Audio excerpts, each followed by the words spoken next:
0. Plus 5 seconds. Lift off normal. P1 tracking. P3 tracking. Magnificent liftoff of PSLV C-57 with Aditya L1 on board. Plus 15 seconds. PSLV C-57 का सफल उत्थापन और इसके साथ 20 seconds. प्रथम भारतीय सौर अंतरिक्ष यान निकल चुका है सूर्य के तेज से विज्ञान को प्रकाश करने। Air lead strap-on ignited. इसके साथ ही एक और कदम है अंतर्ग्रहीय सफर में भारत की उपस्थिति सिद्ध करने का।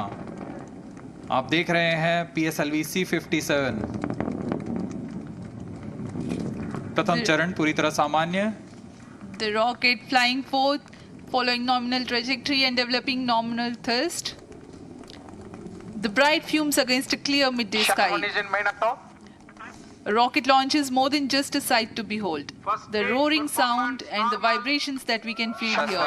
Adding to this, the thrill are just amazing.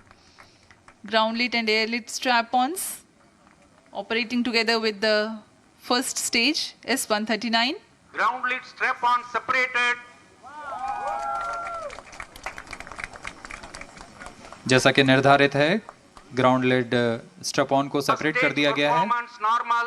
और प्रथम चरण का निष्पादन सामान्य है। इस घटनाक्रम में अगला एयर लेड स्ट्रैप ऑन को यान से पृथक कर दिया जाएगा।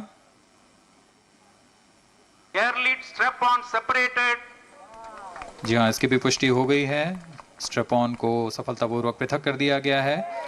We are 100 seconds past the launch time. The ground lit and air lit strap-ons have been separated. S-139 motor still thrusting. S-139 110 second के प्रज्वलन काल के पश्चात उसे भी पृथक कर दिया गया है। Initiated. Plus 2 minutes. द्वितीय चरण जो कि तरल नोदक पर आधारित चरण है, इसका प्रज्वलन शुरू हो चुका है और वर्तमान में प्रणोद Second उत्पन्न stage कर रहा है। performance normal. The launch vehicle is at an altitude of 73 kilometers. First stage has been separated. Second stage has begun its operation and the closed loop guidance has been initiated. According to the announcement by Range Operations Director, PS2 is developing nominal thrust. PS2 41 ton के तरल नोदक पर आधारित चरण है। इसमें विकास engine द्वारा 800 kilo Newton का प्रणोद उत्पन्न होता है और इसका प्रज्वलन काल लगभग 150 सेकंड का होगा। Shar and Port Blair tracking stations presently acquiring signals. Flight path closely matching the prediction. Plus 3 minutes. वर्तमान में यान क्लोज लूप गाइडेंस के अंतर्गत है। Second stage performance normal.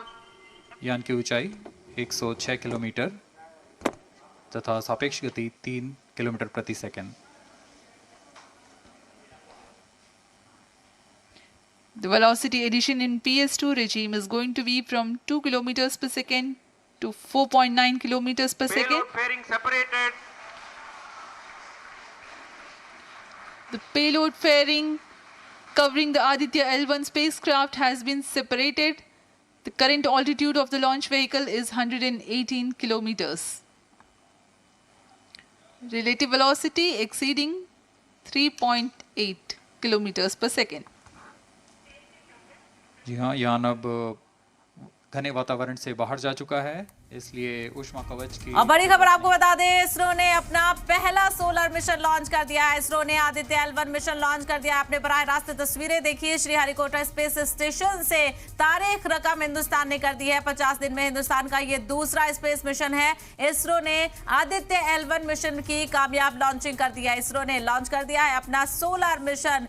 तो आदित्य L1 मिशन इसरो की तरफ से लॉन्च कर दिया गया है। आपने बराह रास्त देखा श्रीहरिकोटा स्पेस स्टेशन से PSLV C-57 रॉकेट को लॉन्च किया गया और वो अपनी फर्स्ट स्टेज को कंप्लीट करते हुए अब आगे अपने सफर में बढ़ चुका है। तो इसरो के साइंटिस्ट लगातार तारीख रकम करते जा रहे हैं। हिंदुस्तान का परचम स्पेस में लहराने के लिए इसरो बढ़ चढ़कर काम करता हुआ नजर आ रहा है। 15 लाख किलोमीटर पर जाकर ये हेलो ऑर्बिट में जाकर मिशन अपना काम करना स्टार्ट करेगा और इस मिशन को आपको बताते चले हेलो ऑर्बिट में पहुंचने के लिए 4 महीने का वक्त लगेगा। 100 से 125 दिन इसको लगेंगे और लॉन्चिंग की तस्वीरें आप देखिए लगातार आपको दिखा रहे हैं।